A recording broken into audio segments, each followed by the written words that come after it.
Coming up on this special holiday edition of AgweekTV. 2019 was a year to remember in ag. We'll take a look back at some of our favorite stories from the past year and talk about how some of the biggest stories of the year affected farmers and ranchers around the region.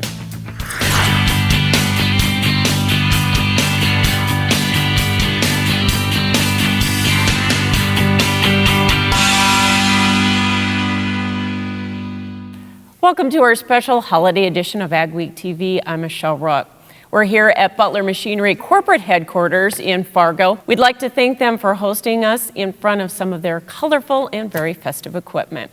So each year at this time, we look back at some of the biggest and most popular stories in agriculture from the past year. To help us do that, we have our full AgWeek staff here, including Jenny Schlecht, Jonathan Knudsen, Mikkel Pates, Katie Pinky, and Rose Dunn. Now, undoubtedly, the biggest story of 2019 in agriculture has been the weather and the widespread devastation in the region and the entire Corn Belt. It started with record snows and a crippling winter for livestock producers. In March, the first of two bomb cyclones hit the region, causing historic spring flooding. Nebraska suffered $1 billion of total losses, but the epicenter was along the Niobrara River after the 91-year-old Spencer Dam broke. If it had been water, you wouldn't have seen this. There's so much, devastation, but it's the ice. The rains didn't stop, which meant late planting in much of the Corn Belt and a record 20 million plus acres of prevented plant in the U.S., over 4 million just in South Dakota.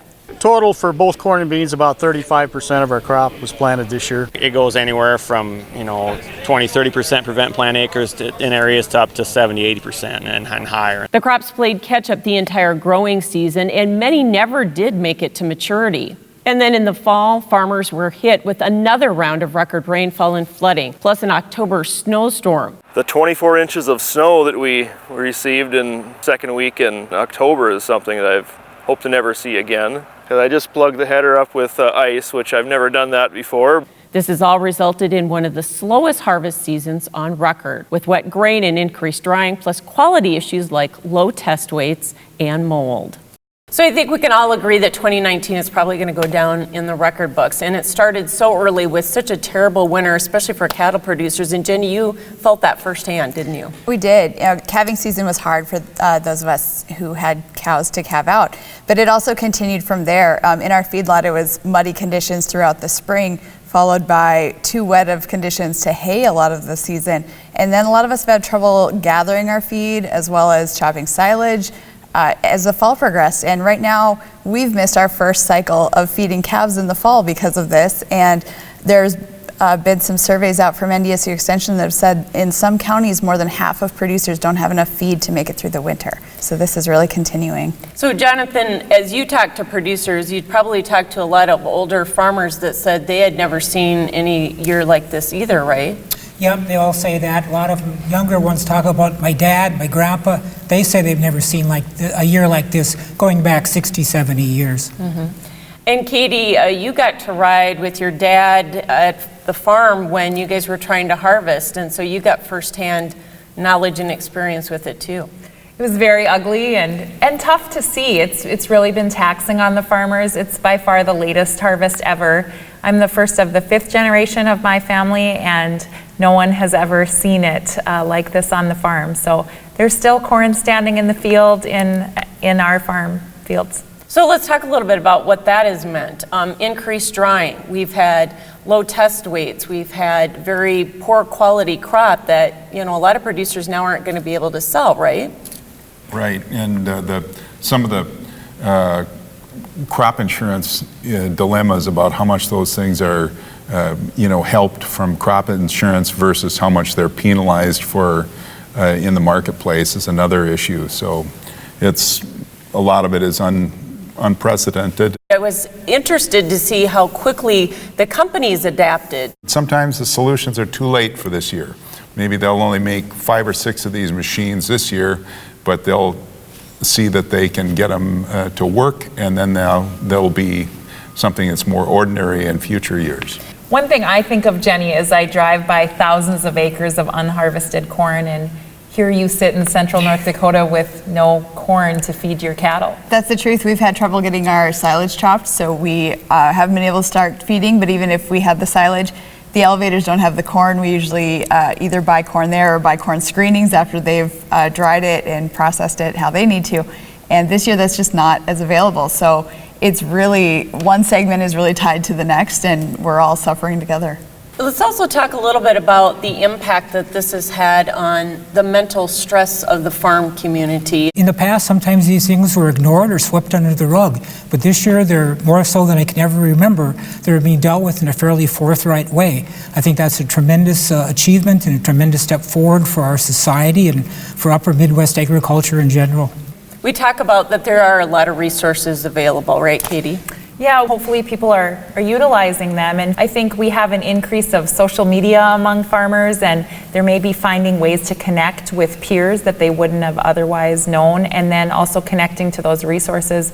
We've tried to highlight them as much as possible, but we hope they're reaching the farmers in need. Well, we certainly hope that 2020 is going to be a better year for agriculture, that's for sure. Well, when we come back here on our Ag Week Holiday Special, we'll talk about some of the big scandals that hit hard in the ag world over the past year.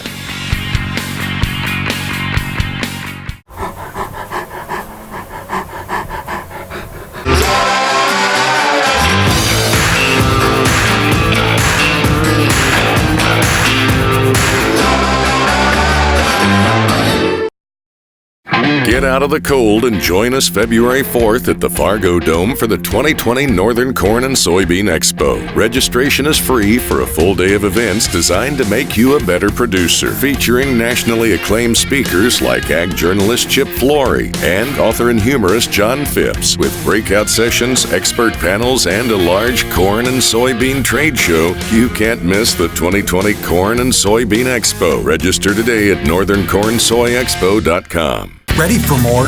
The new Fendt 900 Vario is impressive on every level. With groundbreaking features, you'll be ready for everyday challenges now and in the future. New smart connectivity solutions make the Fendt 900 series from Butler Machinery an intelligent choice for your farm. We're also proud to carry the Fendt Ideal, a new combine for a new era of farming. Designed to be automated in operation, the Ideal combine is already setting industry standards for efficiency and output. Visit butlermachinery.com to schedule a demo at your operation. Martinson Ag Risk Management offers a variety of crop marketing and crop insurance packages to our customers. With over 40 years of experience, our dedicated staff works hard to ensure you get the best advice on crop insurance, marketing, and risk management. Contact Randy or any of the staff at Martinson Ag Risk Management today at 701-205-4200 or visit us online at martinsonag.com. Dynaflow is the ultimate high-volume water management pump. Whether you're experiencing flooding, emptying sloughs, transferring ponds, or working on irrigation, the Dynaflow pump works in as little as 18 inches of water and is designed to move 3,000 gallons per minute. The Dynaflow lift pump is the perfect upgrade to your drain tile system. Using line shaft turbine pump technology, these pumps are made to last while operating efficiently. Dynaflow drain tile pumps can move up to 1,500 gallons per minute, up to 3,400 feet away.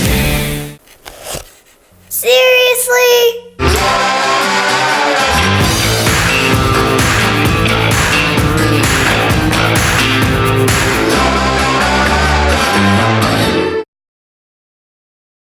Welcome back to this special holiday edition of Ag Week TV from the Butler Machinery corporate headquarters in Fargo.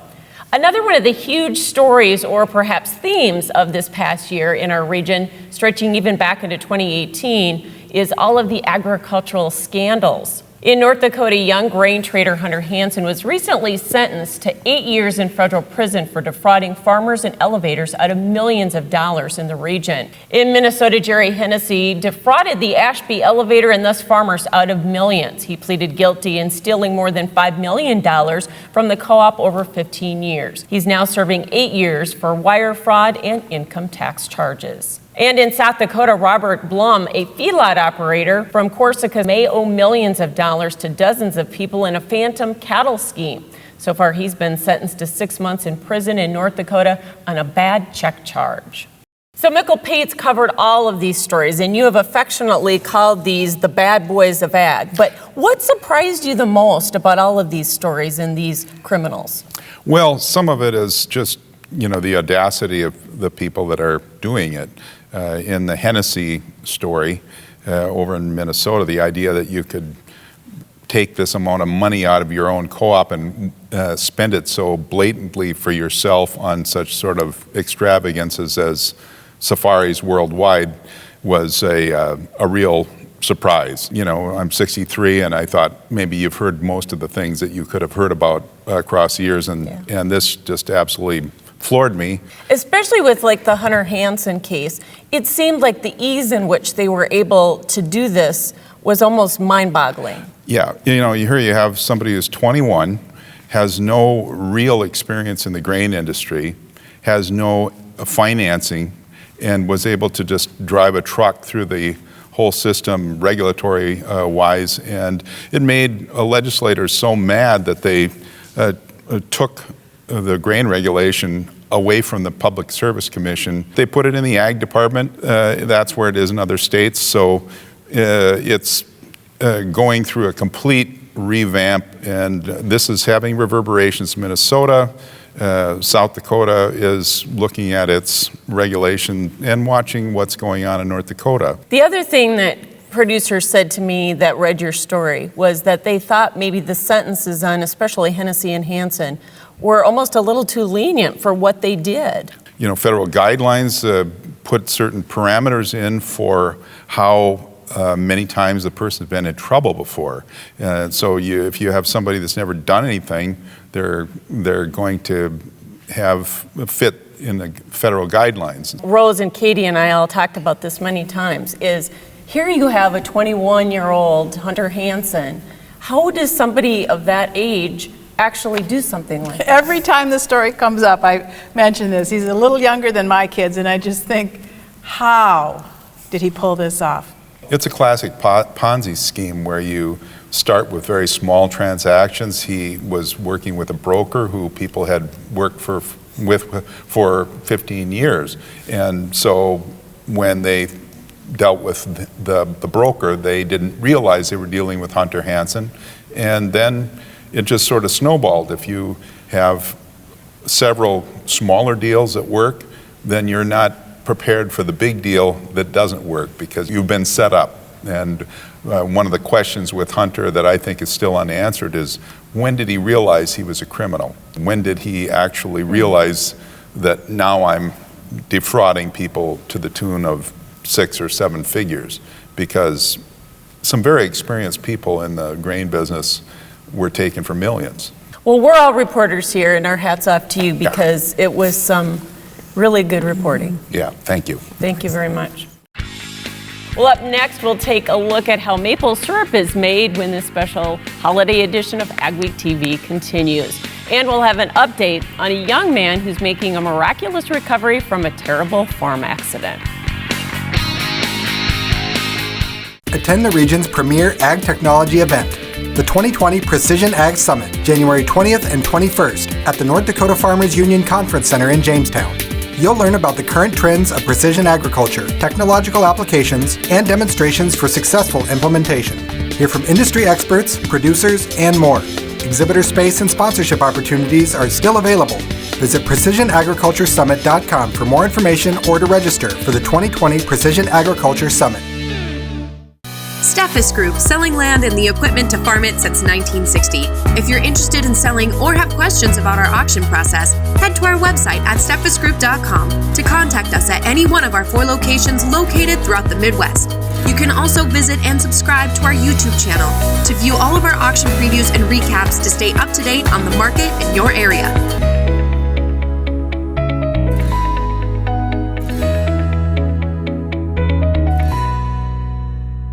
Small or large, Superior Grain Equipment has a storage solution for you with a wide variety of bin options and accessories, along with site planning and superior customer service. Plus, from top to bottom, we offer the industry's best bins and warranties to protect your products and your grain storage investment. Get superior quality, protection, and reliability with generations of experience and dependability. Make the superior choice today with Superior Grain Equipment.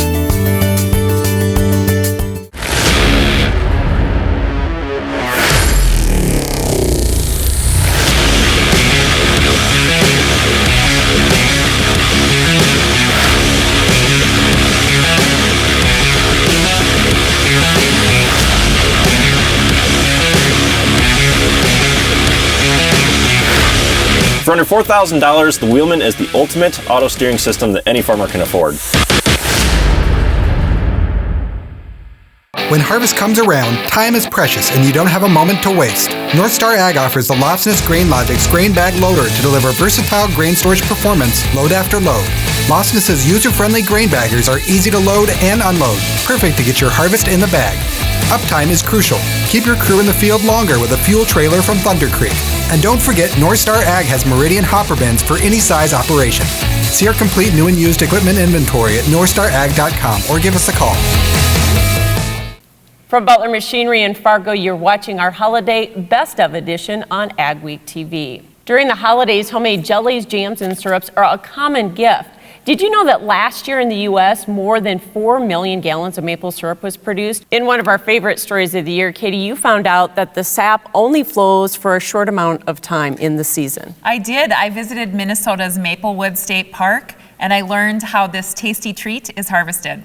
When the high temperatures rise above freezing and the daily lows stay below freezing, the sap starts to run in maple trees. The average flow is probably anywhere from 10 to 25 days out of the year. So how far in do we? You go 1.5 inches into the tree to get into the sapwood. Okay. The sapwood is the part of the tree where most of that flow is going to happen. I'm glad for battery-powered drills there you go. now.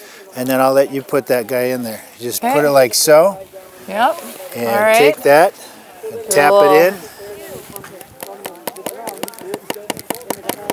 And then as long as it holds tight, that's all you need to do, and you can hang your bag right off of there. And this bag has a hole in it so that the sap will go directly in there. The sap comes from the tree into that tube down to those bins. We transfer it into these tanks in here. And this is a continuous flow evaporator that regulates the level of liquid in the back pan here. Bob Hansen says Maplewood decided to tap the trees as a part of an educational program. So, Katie, this sounded like it was a really fun story to do. What surprised you the most about the process? What surprised me is just how much sap it takes. So it's actually 40 gallons of sap from a sugar maple to make 1 gallon of syrup. So that's probably why it's so expensive then, right? Absolutely. I'm already looking forward to going back. April 4th of 2020, Maplewood will have their demonstration again. Thanks so much, Katie. Well, over the years on AgweekTV, we've profiled some amazing ag folks dealing with and overcoming obstacles on their farm. Jenny Schlicht, you had the opportunity to do one of those such stories with Hunter Rodin. That's right. Hunter is a young Kenmare, North Dakota man who is enjoying farming with his dad and his brother, but that was almost all taken away from him. In June of 2017, Hunter Rodin had just graduated from high school. He was planning to study ag at a tech school in Minnesota in the fall. First, he was spending the summer helping his dad on the farm, but it all came to a crashing halt on June 6th.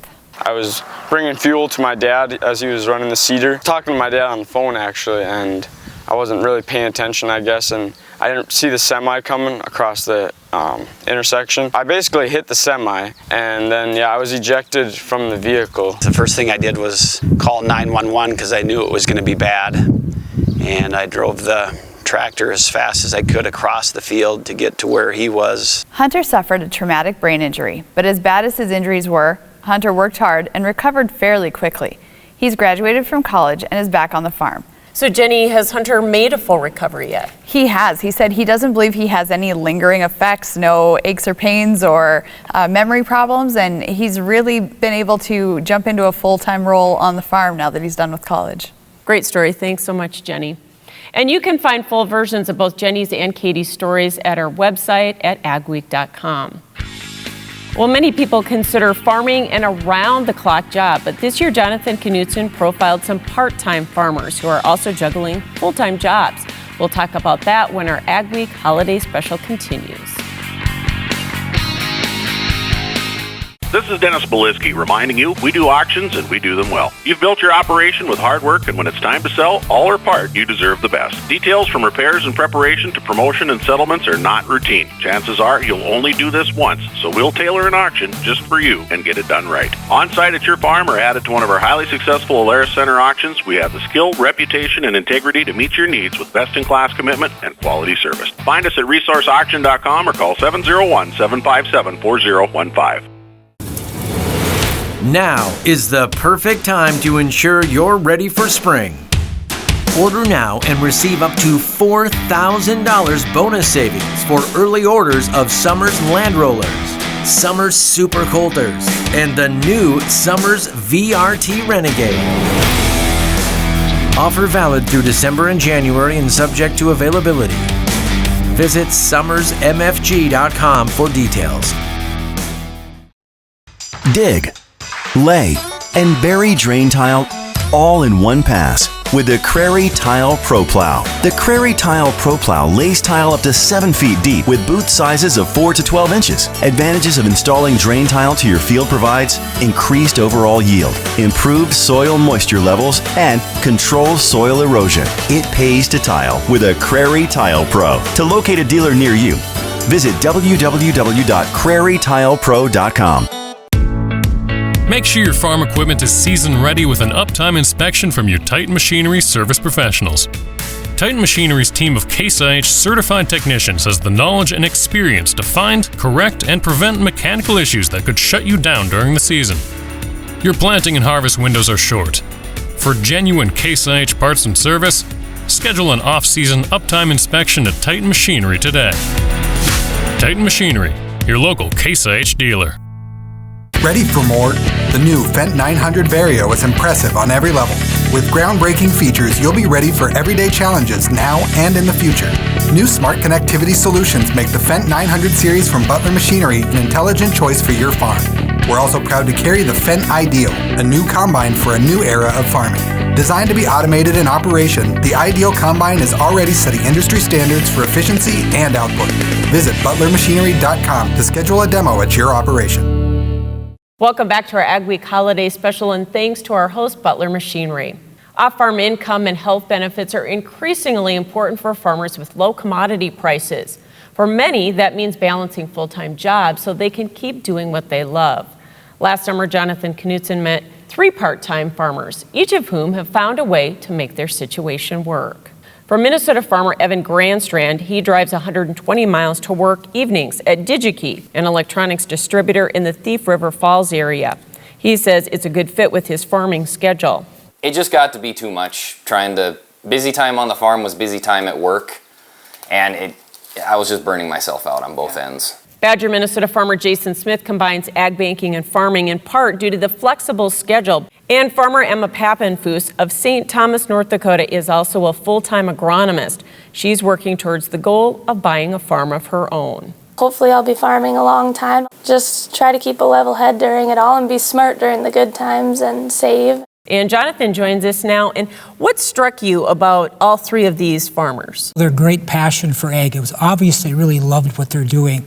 And finally, their practicality. They were determined to find a way to make their dreams come true, and they found it. So is this a trend that you kind of see continuing? I think maybe the greater trend is we're going to see more full-time farmers who aren't having as much farm income as they want, being forced to take off-farm jobs to get more money for themselves and their families to live on. Yeah, I think that is an emerging trend, that's for sure. And you can watch all 3 of John's stories in their entirety at agweek.com.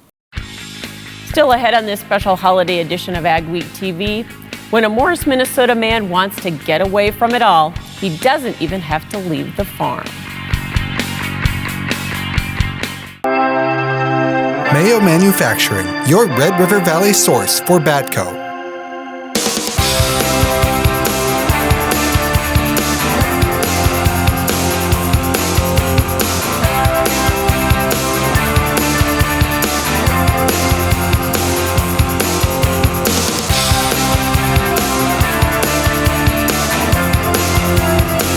Mayo Manufacturing, your Red River Valley Batco dealer. Upgrade your trailer to electric with the Rolltech electric system from AgriCover. Strong, flexible pivot arms and motor mount rotate and telescope, allowing the roll tube to rise and flex over heaped loads. The positive automatic lock is impossible to back off to control the flow of grain. This integrated system uses one wireless remote to operate up to 10 tarps and hoppers, keeping your driver out of the dust, rain, and harm's way. See the Rolltech system in action at an AgriCover dealer near you. With the success of the Case IH Steiger Quad Track and Magnum Road Track tractors, it's no secret why Case IH is the leader of the track. So it wasn't surprising when the competition started imitating us. But only Case IH offers a 5-axle design to give you a smoother ride, more power to the ground, with less berming and compaction. Still, we're flattered. In fact, if we weren't already red, we'd be blushing.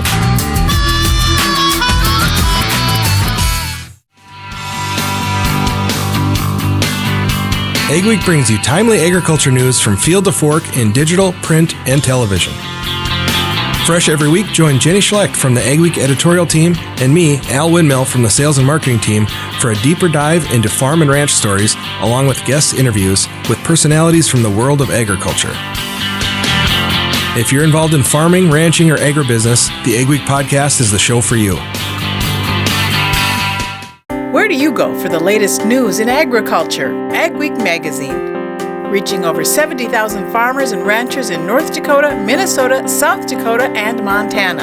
AgWeek provides the most up-to-date information on the markets, the trends, and the people who make it all happen. We're your source for news, not fluff. Dependable, trusted. AgWeek. Subscribe today by calling 1-800-811-2580. Welcome back to our holiday edition of AgweekTV from Butler Machinery in Fargo. Over the years, we've had fun doing stories on farm structures being used for other purposes. Grain bins and elevators that are now houses, for example. There's a silo on Highway 59 a few miles north of Morris, Minnesota that caught our eye. And Rose, you actually found out there's a gazebo sitting on top? You really can't miss it. And what we found out is that it took a lot of time and money to get it up there. Jack Lesmeister started building it in the late 80s after the barn next to his silo burned down. And one of his buddies bet him that he couldn't do it, and that's all the push Jack needed. The gazebo was built on the ground, and in 1993 it was perched on top of the silo with a 75-ton crane. Windows, wood trim, and railings were added once it was in place. Holding it up inside the silo are 4 50-foot beams sunk into 8 feet of concrete. That thing will out-survive all the buildings on this farm easily. I'll go up there when there's large storms. It doesn't bother me at all because it doesn't even move. Jack passed away about 3 years ago, but the family finds the gazebo a peaceful place to relax and enjoy the 8-mile view. So Rose, is this a year-round gazebo? Lane says it's 3 seasons, so they shut it down for the winter. And what did it cost to put something like that up? They estimate it was about $40,000. There's something like 15 or 20 tons of steel in there, but they are in the steel salvage business, so a lot of it they recycled from other projects, bridges around the area. And Rose, interestingly enough, his remains are in that gazebo? The family really considers it sort of a sacred place. Lane says he likes to go up there and talk to his dad. His urn is up there on a table. Oh, that is a cool story. Thanks so much. And you can go to agweek.com to watch the full version of Rose's silo gazebo story. Thanks for watching this special year-end edition of AgweekTV, and thanks to Butler Machinery for once again hosting us this year. Happy New Year to you and your family, and we'll see you all in 2020.